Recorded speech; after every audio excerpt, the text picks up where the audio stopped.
Hey, good morning. Well, good afternoon, I should say, if you're on the East Coast. Happy Saturday to everybody. We got Kamish joining us too. He'll be here any second.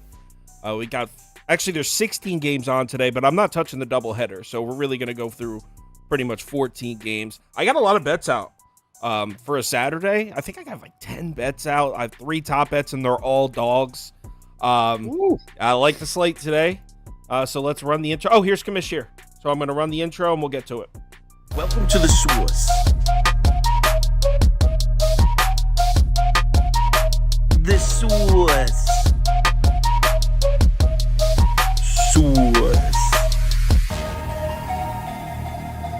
Hey, get the source. All right, let's get commission to the stream here.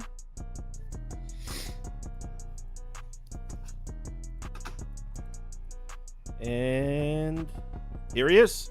All right, so yeah, there's 16 games on today, but like I said, I don't like betting the doubleheader, so we'll start off. Do you guys have anything to say about Braves Mets? I'm not betting the doubleheader. Nothing on Braves Mets, no. But if you're looking for somebody that has good player history against Strider, Brandon Nimmo 6 for 16, batting 500 with 2 homers against him. So in that second game, if you're trying to find something, but that's on at 7, the second game. I'm not positive. I'm pretty sure it's a doubleheader, but there's 15. Yeah. 15. So they're separated by 3 hours. When the one game ends, the next one doesn't start till 7. Let's move on to game number 2, which is Cubs Jays. Kicking myself for not betting this. I had Cubs written down, and then the last minute, right before I posted the ticket and placed my bets, I decided to take Cubs off. And you know what the sad part was is when they scored 3 in the first, I was like, oh, it's over because Toronto can't score. Yeah, right. Once you hit 3 against Toronto nowadays, that's a W. We get my notes out. All right, so Cubs, Blue Jays. Oh, actually, I have a prop for this one. It didn't make the ticket or anything. I couldn't really get to a side, but Cody Bellinger over 1.5 HRR. It's at -125. He's hit it in 9 of his last 10, which is insane. 9 of his last 10, and Cody Bellinger himself doesn't have extreme splits against righty pitchers, lefty pitchers. He's basically pretty even against both, but Chris Bassett he struggles against lefty bats. So that's the over 1.5. That's what my bad. That's a typo. Over 1.5 HRR there. So yeah, I don't have a side on this one. There's a lot of games I like. This isn't one of them, so I don't want to waste too much time me talking about it. Yeah, love that Bellinger thing. Hooligan's been playing him like every day. I like that. I actually did make a bet on this game. I played under 8.5. I got it at -110. Both these pitchers, I trust Steele. And I don't really love Bassett, but I do trust him at home. Toronto isn't scoring at all. Bassett's coming off his worst home start of his career, or his career with the Blue Jays, I'm sorry. So I expect him to pitch well today. Both bullpens are fully rested and good to go. So I think under 8.5 is the best way to play it. So that's what I did. Kamish, you betting this one? Under 8.5, man. We're starting off on a good note with Toast and I in agreement. I feel the same way here. I think the Blue Jays, if you look at numbers in August, they've been killing left-handed pitching, but I think that has a lot more to do with the quality of left-handed pitchers that they've seen than it does their actual ability to hit left-handed pitching. Steele's by far the best lefty that they have faced this month. The Blue Jays, all the way up to the All-Star break, bottom half team against left-handed pitching last year, bottom half team against left-handed pitching. We've talked about it on the show before, so I don't think they're going to come out and score 10 runs. Steele, even when he struggles, gives up no more than 3 runs more often than not. I think there's a good recipe for an under here. I also do think if you're looking for a prop in this game, Chris Bassett, I got it under 6.5 strikeouts. I might honestly move to 5.5. By this point, I didn't even check. But last time the Cubs struck out 7 times against a right-handed starting pitcher was July 16th. Wow. It's almost a full month ago. Yeah, so I wanted to get to the Blue Jays, but I just couldn't do it. I wanted to fade Steele. Public's leaning Chicago. The line still holding Toronto as favored in this game, so odds makers like Toronto. That's where I wanted to get. Couldn't get there. Our poll is all over the Cubs, as expected. 65% of our viewers betting the Cubs, 22% Toronto, 8% under, 3% over. Let's move on to game number 3. Detroit at Boston. Another one where I'm pissed I didn't bet. I wanted to get to Boston. I got scared of that bullpen. Didn't bet it. Told you. Yep, you did. You did tell me that one. Although I didn't disagree with you. I agreed. No, with I you. know. I was just giving you shit. I gotta give you shit. Tigers, Red Sox, over, under. Let's get the poll rolling. All right, poll is up. So I actually have a parlay. 2-pick parlay. I am pairing Boston money line with Dodgers. Money line parlay. It's at -103. I just feel like the game for the Tigers to win in this series was yesterday. You get Boston against the lefty. There's so much. That lineup has been so much better against right-handed pitching. So you had Scoople on the mound, a good lefty. The entire Red Sox bullpen was taxed. They were missing everybody last night. So that was the game for the Tigers to steal, in my opinion. Now you got Matt Manning, who's been, I mean, let's face it, he's been struggling. He's got some ugly-looking numbers. In his last 3 starts, he's got a 9.18 ERA, 6.81 FIP in his last 3 starts. And those starts were against the Rays, the Pirates, and the Angels. Boston at home in Fenway Park. I mean, that's not an easy place to go pitch, especially if you're a righty. So the Tigers' opportunity was last night. They didn't get it. I like Boston to win today.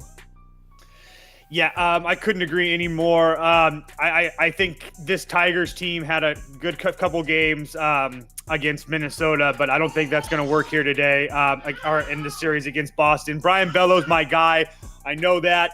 Everybody knows that. He finally had a couple bad starts at Oakland, at Seattle, but here at home, besides you take out that Brave start, he's been fantastic. So I'm on Boston. I did Boston-Houston moneyline parlay at +128. And I just didn't want to pay the minus. I do think they win by -1.5, but I just don't feel like Houston loses either. So I paired them together. We're on the same page then.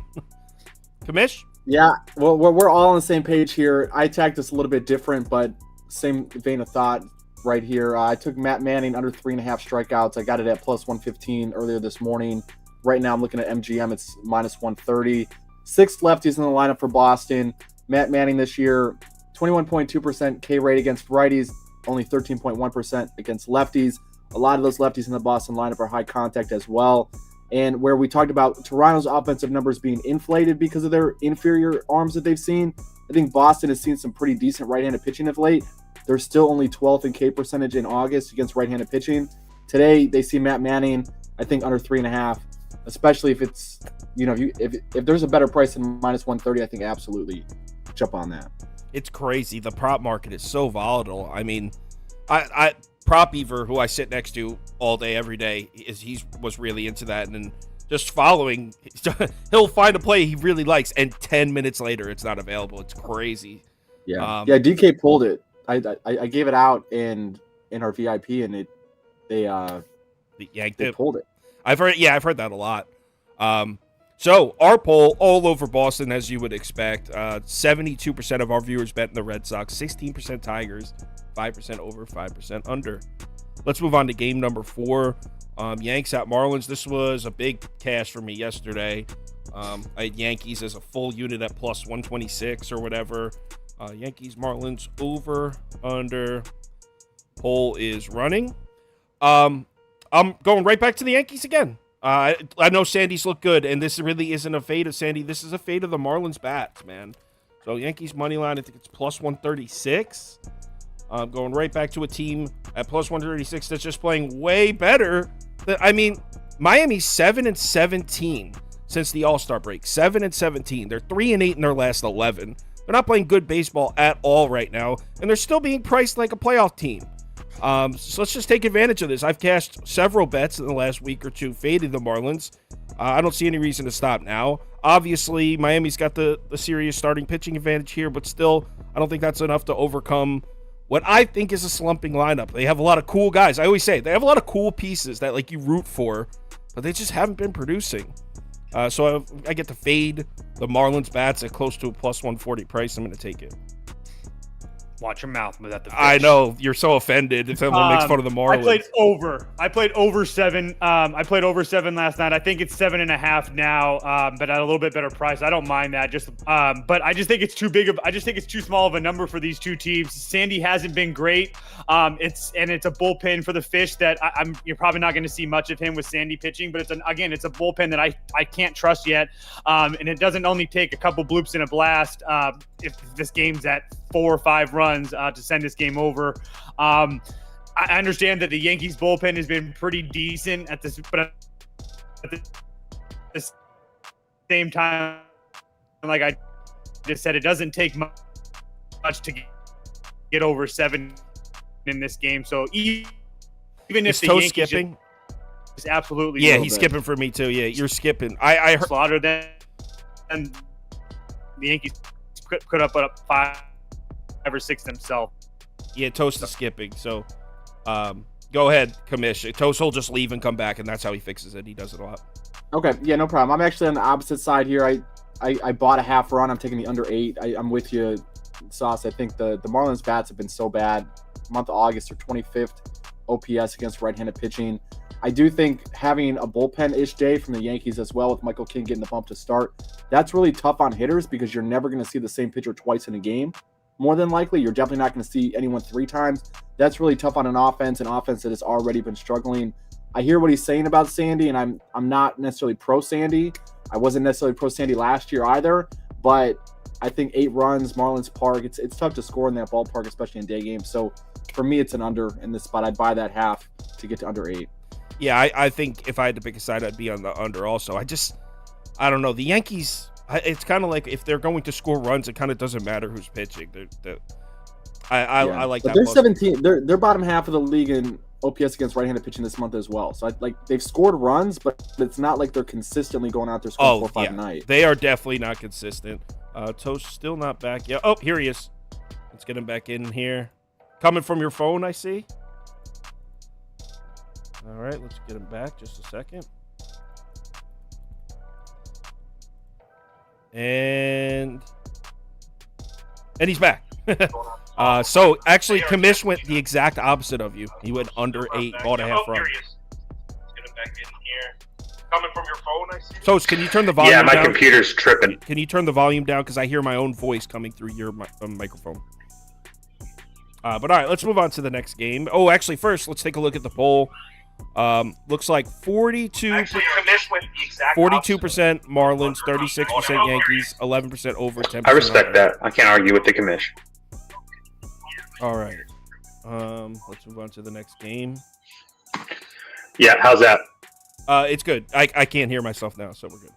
All right. Guardians at Rays. 42%. Actually, I still hear myself a little bit. All right, poll is running. Cast your votes. Let me pull up my notes on this one. I have a team total that I really like here. I'm playing Tampa, team total under 4.5. And I put 0.75 units on this, which is a lot for me as far as a team total. I did lay minus 130 or maybe minus 125. I'll put minus 130 on here because I forget exactly what I got it at.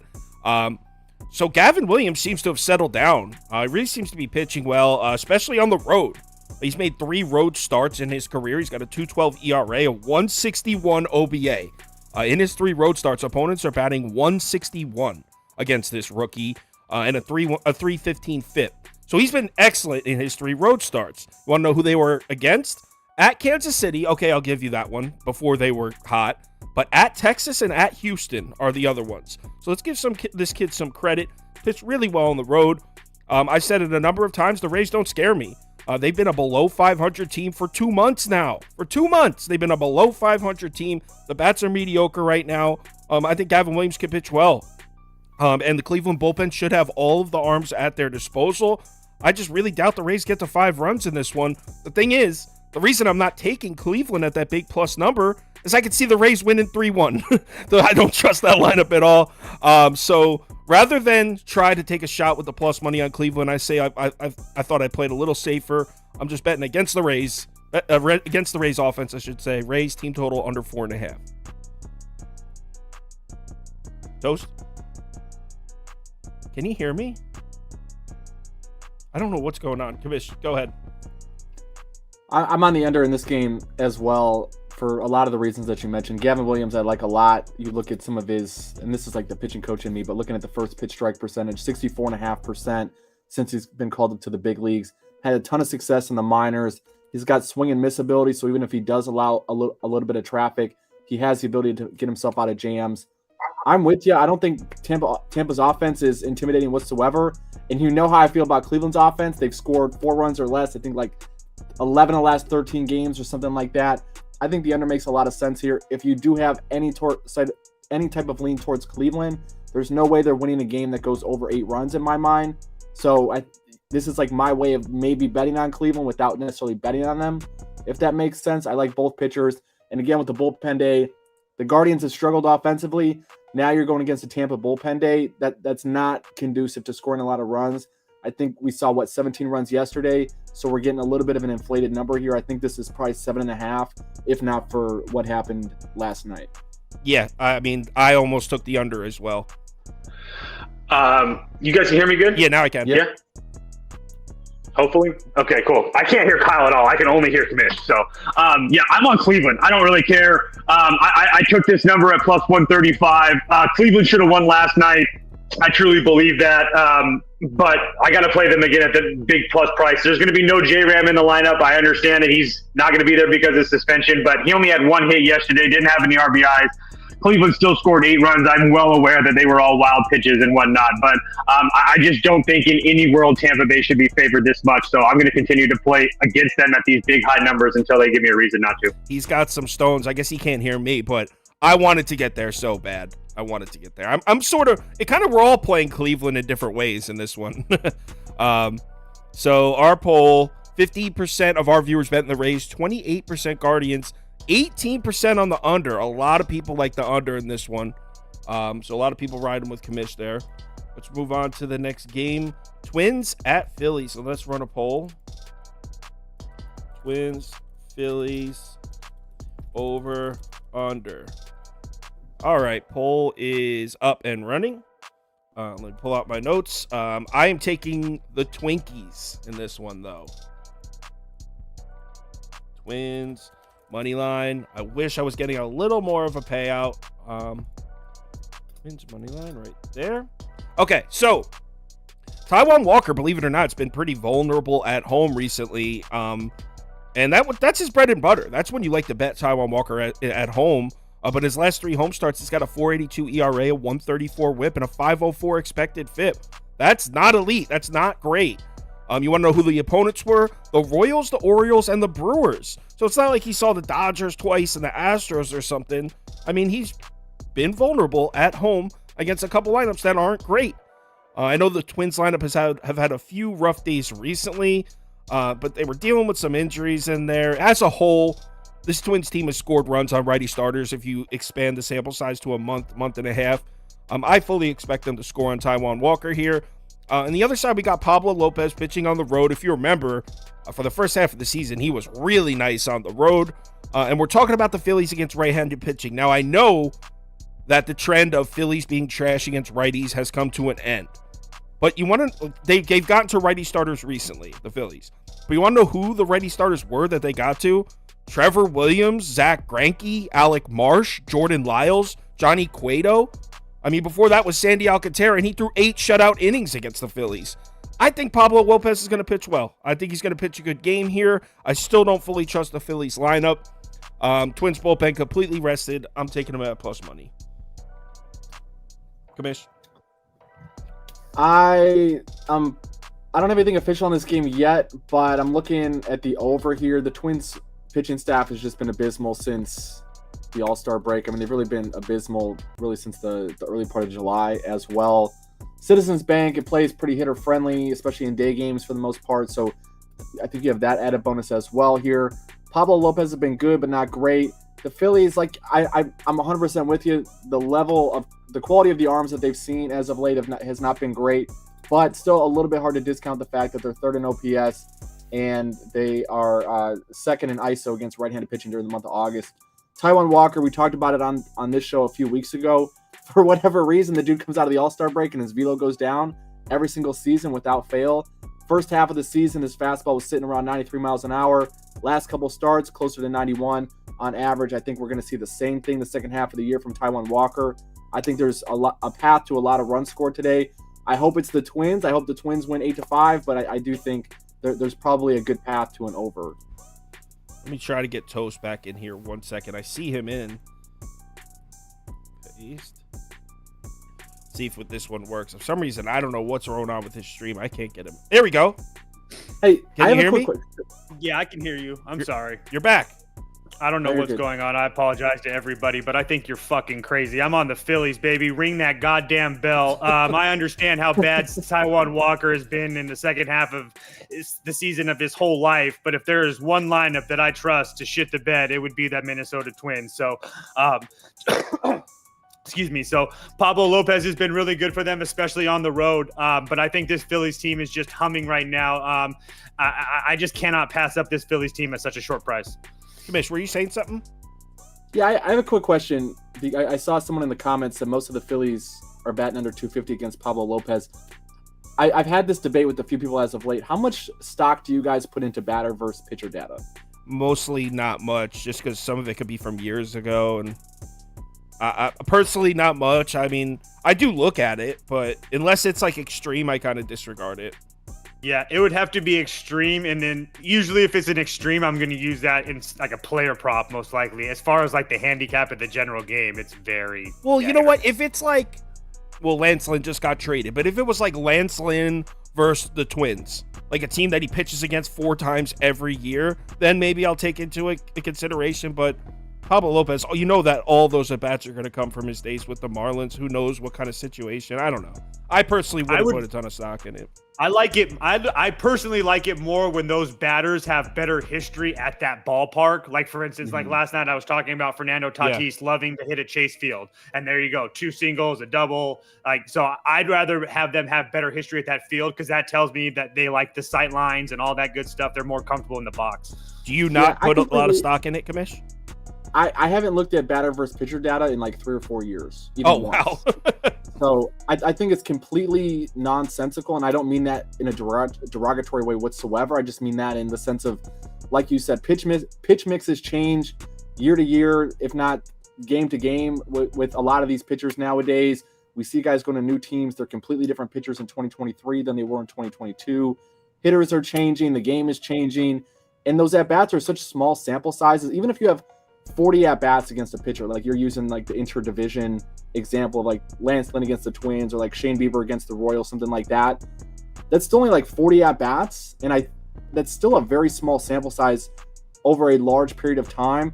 And what that data doesn't tell you as well is how often did Bobby Witt Jr. hit a ball 100 miles an hour at the shortstop, but that ball didn't fall, right? So he's 2 for 15 against Bieber, let's say, but he's hit the ball hard 6 times. Like you don't necessarily have that baked into those numbers.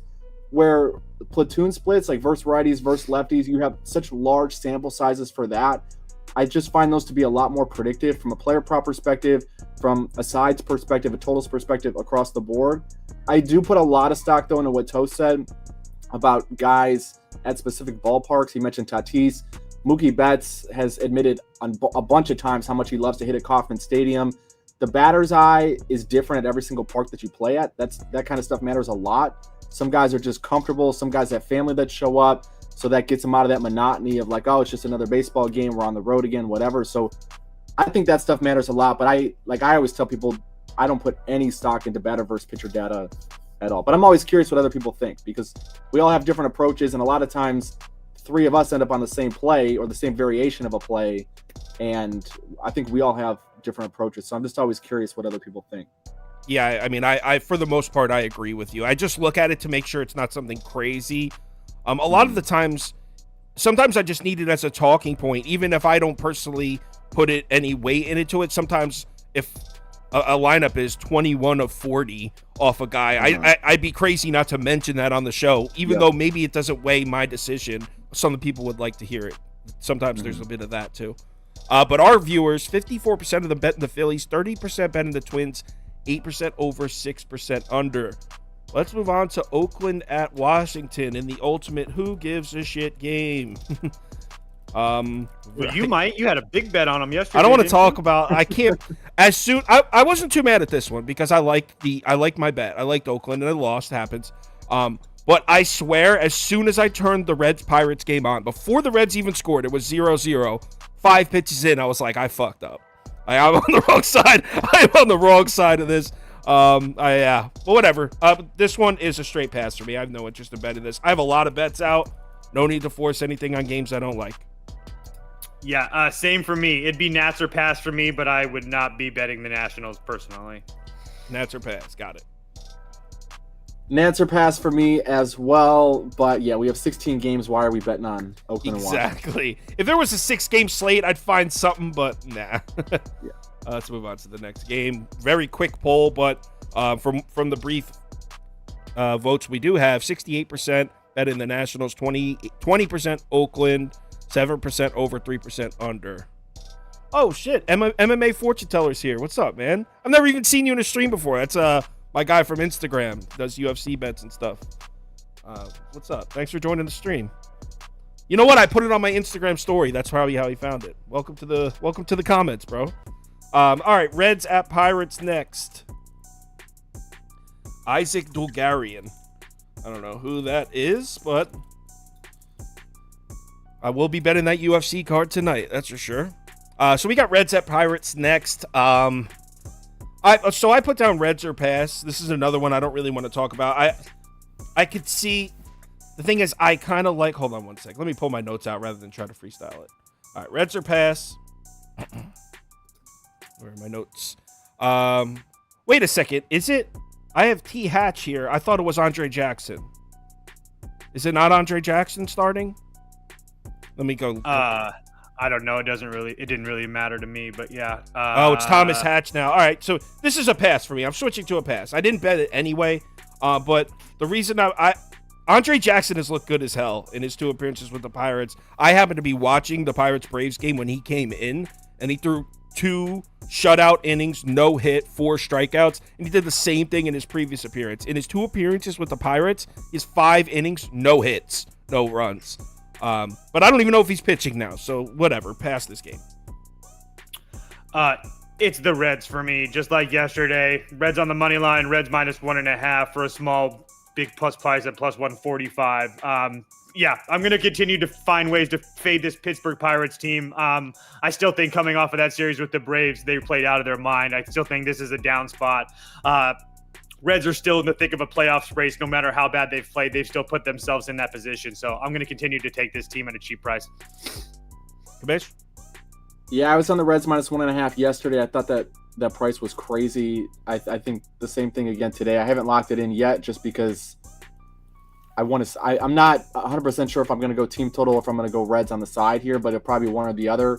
But yeah, Pittsburgh, I think they're full tank mode at this point. They don't have O'Neal Cruz back. I think when he left, that really derailed their season. They're a completely different team than they were in April and May. The Reds are still vying for the division title for a playoff spot. They actually have talent on that roster. I don't like Brandon Williamson a lot, which is why I'm considering the team total, but the Reds are a much better team here. Question, is De La Cruz a much better prospect than O'Neal Cruz? Oh, yeah. Really? So, like, a Scott might shoot me for saying that, but Prop Beaver said what you said, but we got into an argument. I just said he was suffering from recency bias. Yeah, I think De La Cruz is? No. Prop Beaver said De La Cruz is way better. And I was like, dude, we were all over O'Neal Cruz like 6 months ago. We're just going to forget about him because he got hurt. I don't know. I'm not too well versed on that stuff. I don't like follow minor league prospects. The first time I knew who De La Cruz was when he joined the Reds. I didn't like follow him. So I was just asking what your guys' opinion was because it seems like everyone just forgot about O'Neal Cruz now. I mean, he was pretty forgettable to come up when he came up, to be fair. Like, he hits a lot of home runs. I mean, he's got that impressive pop, which I think is what got him in a lot of viral content. But he's got a really poor approach at the plate. He's still young, right? So he's got a decent amount of potential still. But if you're asking me who's more ready-made for the MLB game right now, it's De La Cruz. Maybe not. Defensively might be a different argument, but I think if we're talking about overall package and impact on winning right now, I would say De La Cruz. Toast, you're building a franchise around one pick. De La Cruz. All right. It's agreement. You guys It's both. just he can affect the game in so many ways. If he can figure out an approach at the plate and just get on base a little bit more, then he can use his speed, and that just affects everything so much more. You could say the same thing about O'Neal Cruz, though. But anyway, No. 72% of our... I disagree. O'Neal Cruz is my guy. I want him on the Mets. 72% of our viewers bet in the Reds. This is a Reds program. 18% Pirates, 8% over. Shirts. Also, I ordered a shirt, by the way. It should be here any day. Shout out to Anthony Richardson, who just threw an interception in his first pass attempt as a Colt in the preseason game. That's Prop Beaver's guy. I've been telling him Anthony Richardson's going to suck, and he's like, no, you don't know, bro. And I'm like, no, I watched every Florida game last year. Guy sucks. All right, anyway, Cardinals at Royals. I'm an idiot. I bet Wainwright 2 straight times. Oh, my God. I'm never Don't even get me doing it started. again. And then, of course, they get our hopes back by coming all the way back.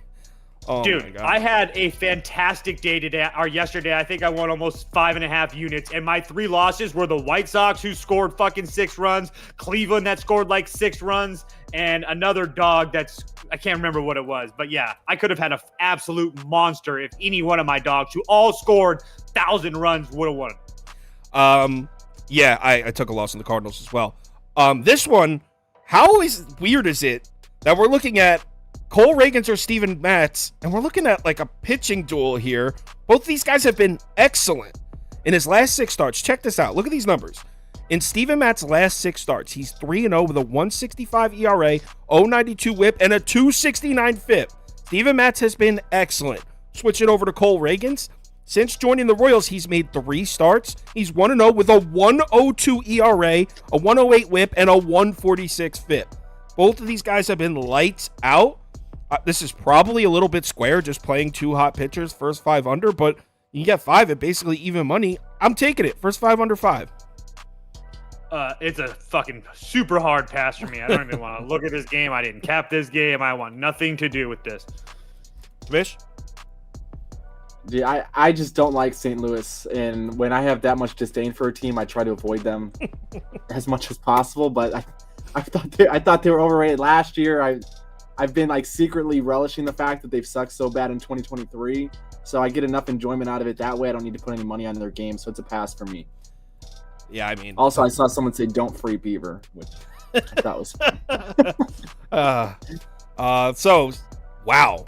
This has got to be the most decisive victory by the Royals ever in these polls. 68% of our viewers are taking Kansas City, 23% Cardinals, 6% I like it. I like your viewers, man. Screw the Cardinals. Yeah, I think the viewers are feeling the KC Royals.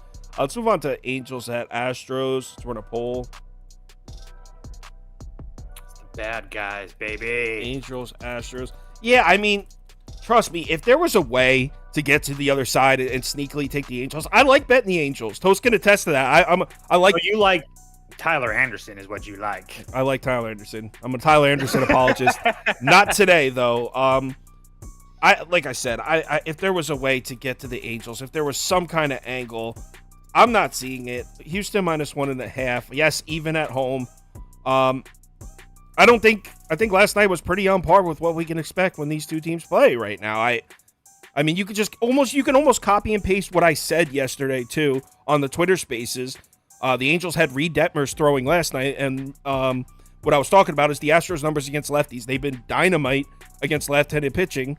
And just copy and paste it because there's another lefty on the mound in Houston again. Tyler Anderson's been slightly better. Actually, I don't even know.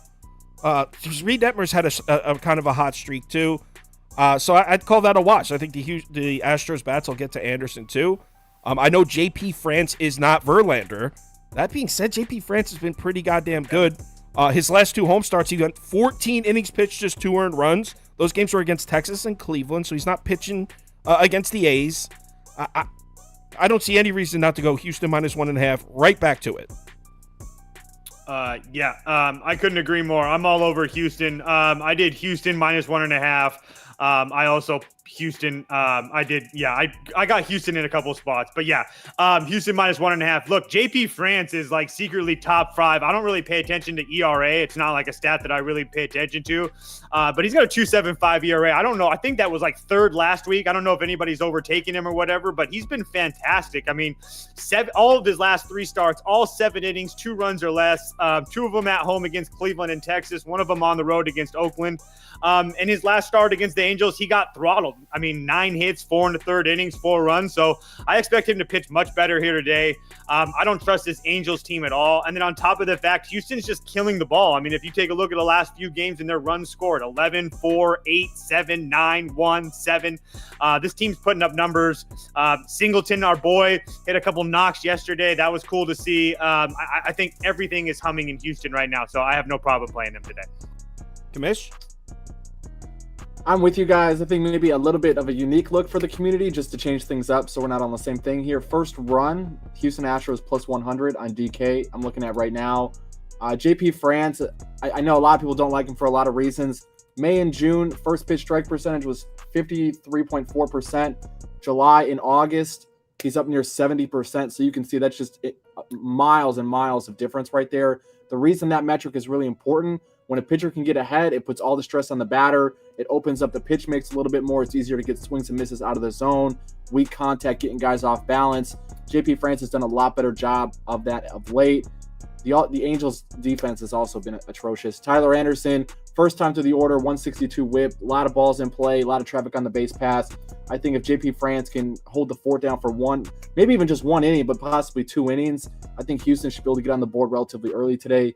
+100.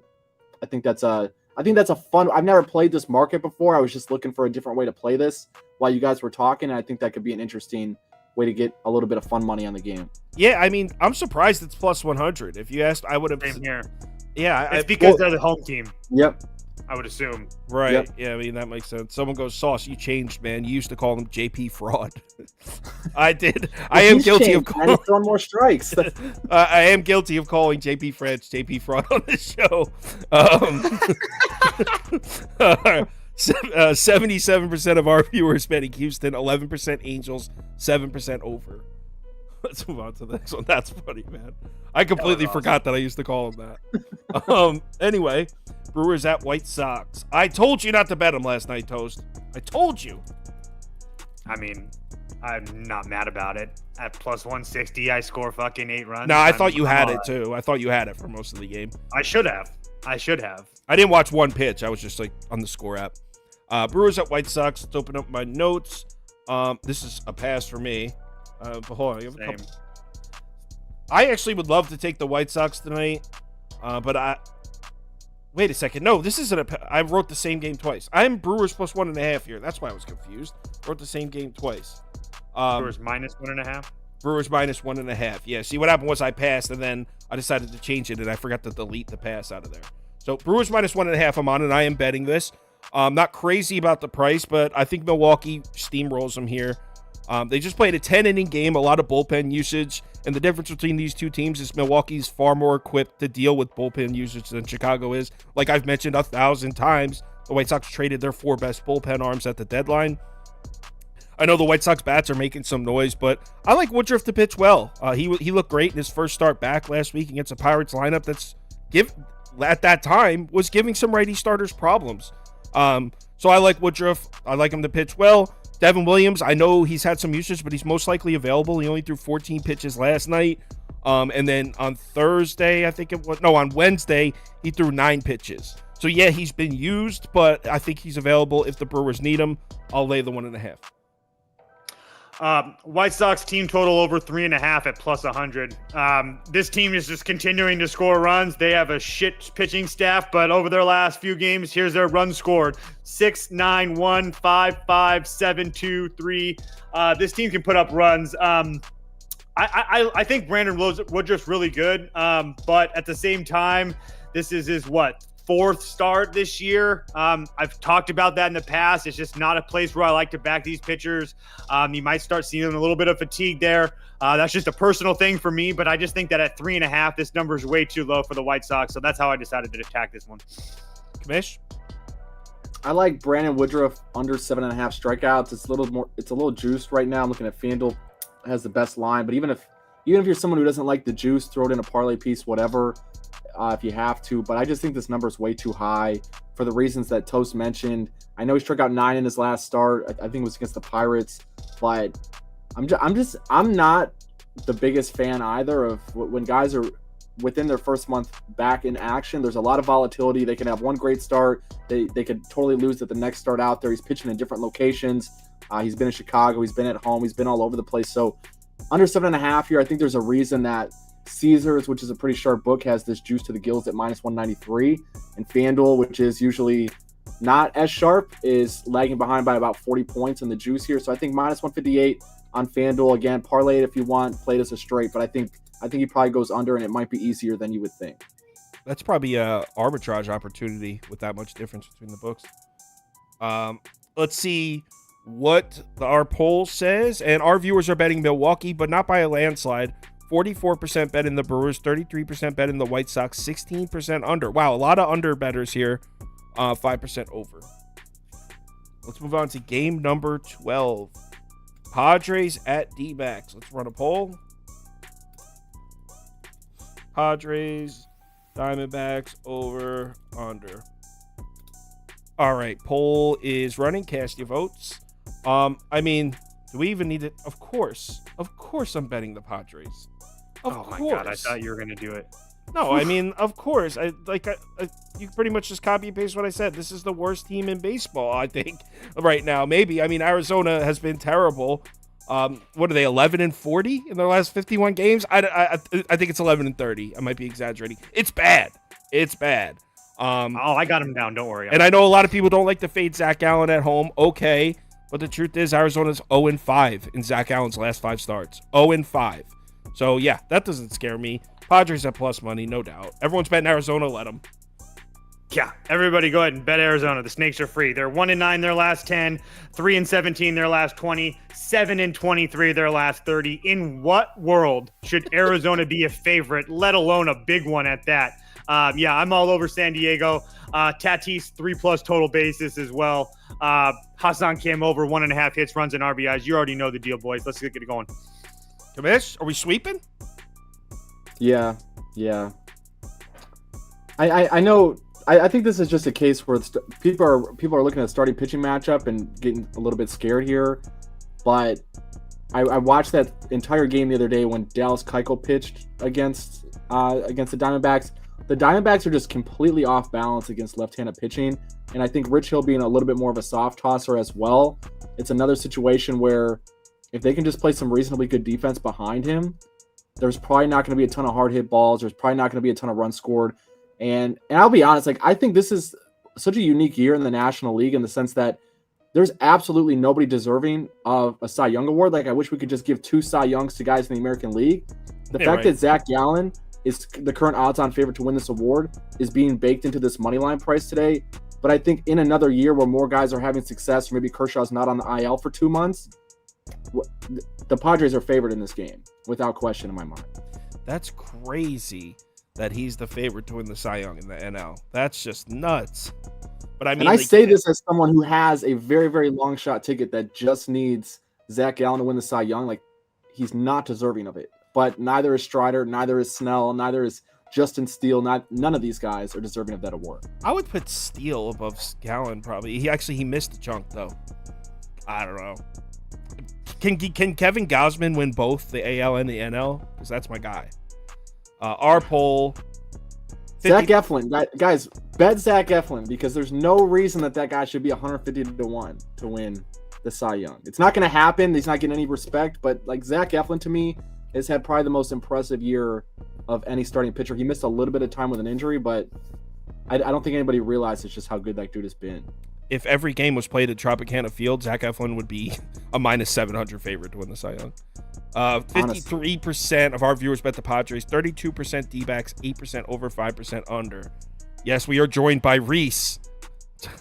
Toast's son Reese has joined the broadcast. The Rangers at Giants, really frustrating loss for me. I thought I was being so sharp taking the Giants, and I mean, I guess the pick wasn't terribly wrong because the Giants almost won the game. Let's run a poll. But yeah, this game, I mean, because of the Mariners and the Padres, I came back and had a winning night. So I can't be mad. Finished with more money in my account than I started with by like $4. But I really wanted that Giants win. In this one, I'm sticking to the first 5. Let's go Texas first 5 money line. It's at minus 104. I got it on FanDuel as of about an hour ago. 1 second. Let me pull up. I have one graphic to show for this, and this tells the entire story right here. These are game logs. These are the last 6 lefty starters to pitch against the San Francisco Giants. I want you to take your attention to the earned runs column. You'll notice this team doesn't score. Look at these lefty starters, right? It's not even, these aren't Cy Young candidates. Abbott, Mackenzie Gore, Skubal, Paxton, Bernardino, Patrick Sandoval. I mean, they're not scoring on a bunch of these guys. 4 earned runs total on those 6 lefty starters. I know not everyone likes Andrew Heaney. I get it. He's been slightly better on the road this year. I think Heaney throws a gem. I know Alex Cobb has been pretty good at home. Beaver calls him the Cobster.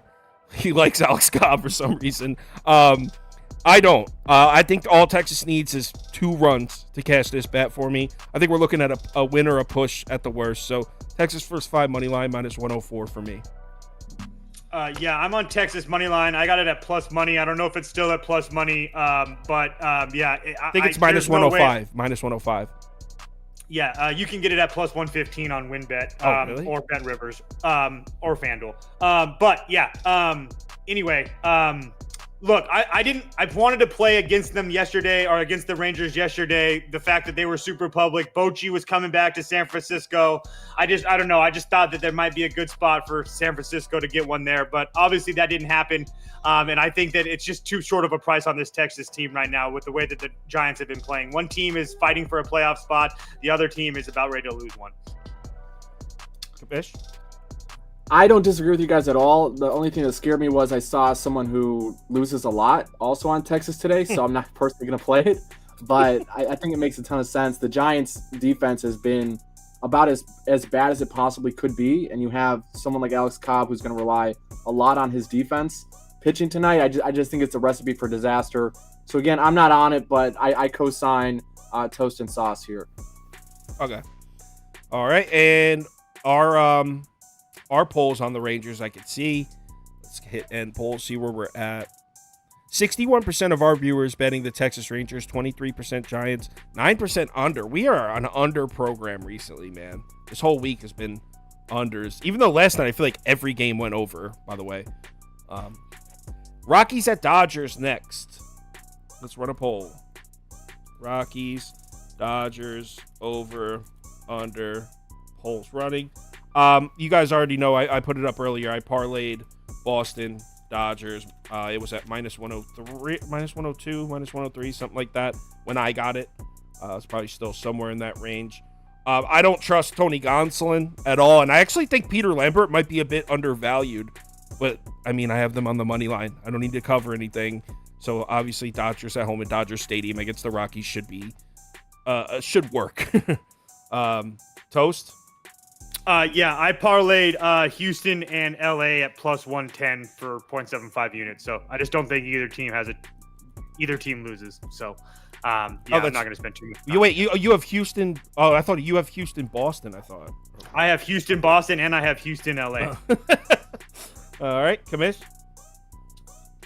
Yeah, I think the Dodgers are relatively safe to include in any parlay today. I think the biggest thing that scares me for Lambert is his splits against lefties. 6'11 FIP, 219 whip. Opponent lefties are batting 326 against them. And the Dodgers, especially with these recent trade deadline acquisitions, they're able to put a lot of lefties in the lineup. So when you have guys like Freddie Freeman and David Peralta and Max Muncy and these guys, I mean, things can get pretty ugly pretty quick. So even if you're not a Tony Gonsolin fan, I think the Dodgers offense right now has just been unreal. I thought we had a trap game the other day, Sauce, when the Rockies took a lead into the 7th inning, but I think we're long removed from that point, and the Rockies are one of the worst teams in baseball facing one of the best teams in baseball. Probably just don't overthink it here. Yeah. Would you lay 1.5, or would you try anything like that? No, I would just recommend the Dodgers as a parlay piece. Got it. All right, so let's go and look at the poll. And we're looking at 67% of our viewers betting the Dodgers, 14% Rockies, 14% over. There you go. There's a win for the over team, 4% under. Let's move on to the final game, game number 15, Orioles at Mariners. Let's run a poll. I won a good amount of money on Seattle last night. I had Seattle first 5, Seattle money line, Mariners bats crushing the ball, loved it. And how am I going to reward Seattle? By fading them today. I'm on the O's. I mean, this is pretty simple. I got one of the best teams in baseball at plus 142. It's kind of crazy. So yeah, I'm on Baltimore money line, the big plus price here. So look, I'm not going to take away anything from the Mariners. They're red hot right now. Let's not act like the Baltimore Orioles are trash. They've been 17-9 since the All-Star break, almost just as hot as Seattle, not quite as hot. But look at this. This is the factor right here. So you want to hear the Orioles, the series they've played since the All-Star break? The Marlins, the Dodgers, the Rays, the Phillies, the Yankees, the Blue Jays, the Mets, Astros, and now Mariners. They're 17-9 against those teams. Much easier schedule than Seattle. Again, not taking away anything from the Mariners. I'm just saying what the Orioles are doing is pretty crazy also. Look, I'm not crazy about betting Cole Irvin in a road start at all. But the last lefty Seattle saw was Tyler Anderson a week ago, and they didn't get to him. Tyler Anderson went 5 innings, allowing just 2 hits. I'm not saying Cole Irvin's going to throw a gem here. I'm just saying maybe a lefty catches Seattle off guard. I think he could be somewhat formidable and get through 4 or 5 innings. George Kirby has looked great in his last 2 starts, but in the last month, we've seen him get lit up by the Twins. We've seen him get lit up by the Tigers, both in the last month. This guy can be got to. He can be scoring on. Yesterday was a terrible spot for Baltimore. That's why I bet Seattle so heavy. You had the Orioles with a taxed bullpen flying across the country without a day off against a Mariners team that did have a day off at home. They're in Seattle. They're settled. Now we're going to see the Baltimore Orioles in a better spot with a rested bullpen. So give me the Orioles with a big plus number. I'm on the Mariners. I can't give it out, but I think I'm like I told you guys, I'm going to continue to bet the Mariners until they lose 2 games in a row. So I'm on the Mariners. I don't love the number, but George Kirby's been fantastic. He had a bad road start against Minnesota. Besides that, 7 good innings against LA, 5 good innings against Boston, another 7 good innings against Minnesota. There's no way in the world I'm fading the Mariners. Bish? I'm torn. I do like the Orioles in this spot. I'm not on it yet. One spot I was looking at, and honestly, people are going to hate this one, but Cole Irvin was under 5.5 hits allowed. I think even the under 4.5 at this point is still. I honest to God think there's a reasonable amount of value there. I'm trying to get over it myself psychologically, right? But I think I'm going to end up either on the under hits allowed for Cole Irvin or on the Orioles in this spot. I'm just not a fan of the Seattle Mariners. I'm with you, Toast. Like they've been hot. Like there's no denying that they've hit left-handed pitching well. I just can't get over the fact that I just don't think this is a very good team. And we've seen the Cincinnati Reds get hot. We've seen the Pittsburgh Pirates get hot. We've seen other teams that aren't very good get hot. And I think the Mariners are coming to the end of this streak right now. And I think they're going to crash and burn here pretty soon. Cole Irvin, not a guy who's going to command any respect from the general sports betting community. I think plus 142 is a mistake with the Orioles. I think, honestly, in a situation like this where the Orioles are going to need to score some runs to win, it's not a bad idea to flip the line. And this is what I did with the Padres, by the way, is if you go on DK, you can bet an alternate run line and actually make the Orioles the favorite. So if you take the Orioles and make them -1, you can actually get them at plus 180 in this spot. So you get the push if they win by 1, but you're not risking them having to win by 2 to avoid losing money. I hear you. Yeah, I love the spot for Baltimore. And it's someone in the comments saying Mariners are the better side, clear and solid choice. All the analytics show Mariners are the one. Contrarian mindsets lose over time. We're not trying to decide who's going to win the game. We're deciding what's the most valuable bet. At -170, the Mariners would have to win 68% of their games to break even? No, 71, I think it is, percent of their games to break even. So that's an expensive price. It's not just picking who's going to win the game. It's trying to turn a profit with valuable bets. And the other thing here is, I don't necessarily know that Cole Irvin is going to be pushed into an uncomfortable spot. He hasn't thrown a lot of pitches recently. If you go back and you look at how he's been utilized, it's been mostly in shorter stints.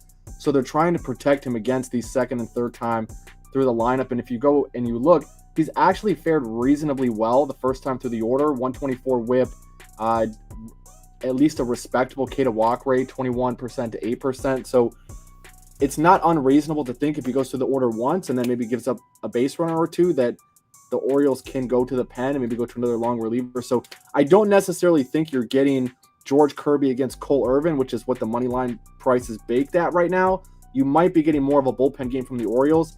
And if that's the case, I don't think there's any reason the Orioles should be plus 142 on the money line. Yeah, I agree. So yeah, it looks like Toast lost connection. It's all right. That's the last game. We're about to do the community parlay anyway. Yeah, let's do the community parlay.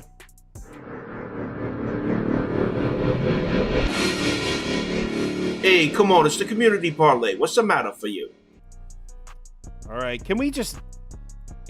I don't know what I'm going to do if the Braves get in another community parlay. They've lost so many community parlays for us. But it's a community parlay. I can't tell you guys what to pick or what you should vote for. It's the community. Our community just loves the Atlanta Braves. And it's costed us. All right. So let's go with Cubs. Actually, Braves are in a doubleheader, so they probably will not make it. Cubs at Blue Jays, they took Cubs. Tigers, Red Sox, they took Red Sox. Yankees, Marlins. I can't remember. Let me scroll up. Oh, no. What'd you guys take, Yankees or Marlins? Probably Marlins. And then Rays, Guardians was Rays. All right, first leg. Yeah, it looks like Toast isn't even attempting to come back here. Yeah. I can't believe it, especially with how much he likes parlays. Yeah. He's not trying to He's the huge parlay guy, Toast. Yeah, Avery Jordan, he's been saying ban the Braves from the community parlay for like 3 weeks now. Let's go 5, 4, 3, 2, 1, and oh my god, a tie. The Cubs came back, man. All right, 5-second tiebreaker. Cubs, Red Sox. That was back and forth. I know. That was a really dramatic finish there on the poll. All right, 5 seconds. 5, 4, 3, Red 2, Sox. 1. And it is Red Sox. Boston makes the first leg. All right, next poll coming is Guardians Rays. All right, we left off Twins Phillies, so they took Phillies. A's Nationals, they definitely took Nationals. Reds Pirates, they took Reds. Cardinals. And they took the Royals. Too. Yeah, they took the Royals. Right. All right, second leg. Someone said, we are the poorest community right now. Stop sabotaging the parlay, guys. We're almost homeless. All right. 5, 4, 3, 2, 1. And the Phillies. Red Sox money line, Phillies money line. All right, we left off at the Royals game. So next is Angels. They definitely had Astros, definitely Brewers, Padres. Yeah, they definitely had Padres. And probably the Rangers. Yeah, it was the Rangers. Yeah. All right, leg number 3. Cast your votes.